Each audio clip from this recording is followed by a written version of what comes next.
Clothes, toys, furniture and even the till are just some of the items that have been donated to what is believed to be the country's first ever LGBT charity.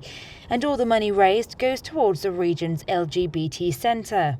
Sadly, although we got the Equality Act in 2010, which actually said you mustn't discriminate against people due to their sexuality or gender identity, and I'm sure people know we got things like the Equal Marriage Act, it hasn't stopped. You know, the law may have changed, but hearts and minds haven't. It takes more. Every day we're faced with someone who's been the victim of a hate crime or been bullied at school, is at threat of being made homeless because their parents have discovered their sexuality or gender identity. And I mentioned there's quite much higher rates of mental health issues, and I guess a lot of that comes from those things that actually it's really still not accepted. Not only does this shop raise awareness about equality and diversity, it also acts as a social hub.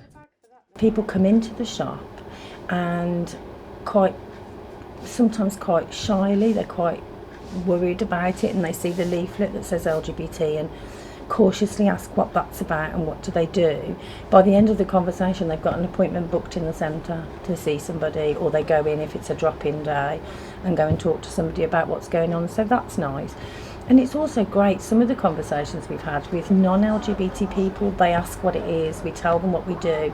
They're surprised to learn that people are still having this trouble in their life. When the charity shop opened in December last year, it had the letters LGBT in the window. However, it was only a matter of weeks until those letters had to get removed due to the increase of negativity towards the staff here and the LGBT community.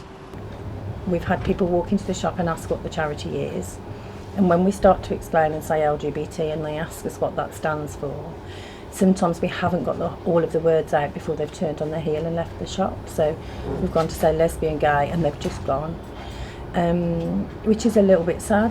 And in this day and age, does it shock you that people aren't coming in or don't want to get involved due to the letters LGBT being on your shop window? I wish it did shock me, but sadly in my day-to-day work I hear all too often that it does happen on a regular basis in lots of different places. So there is still that fear, and it only takes one person to be really not okay with it to make someone's life a misery. It's been a slow but positive start for this charity shop, and donations could not come at a better time. We apply for funding all over the place, but sometimes, you know, the LGBT agenda isn't important to funders, sadly, so sometimes we don't get a look in with certain funds and bids and contracts.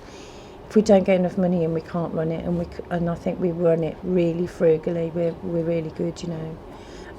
Managing our money, making it stretch, not buying anything that we don't need to. It saves someone's life, you know, if us being there makes that much difference, and that's just the big difference, not just all the small differences. When we support people who are being homophobically bullied in their own home, they're scared to go out because of neighbours.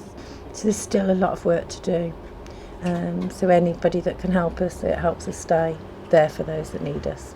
This is Monica Plaha for the Midland in Wolverhampton.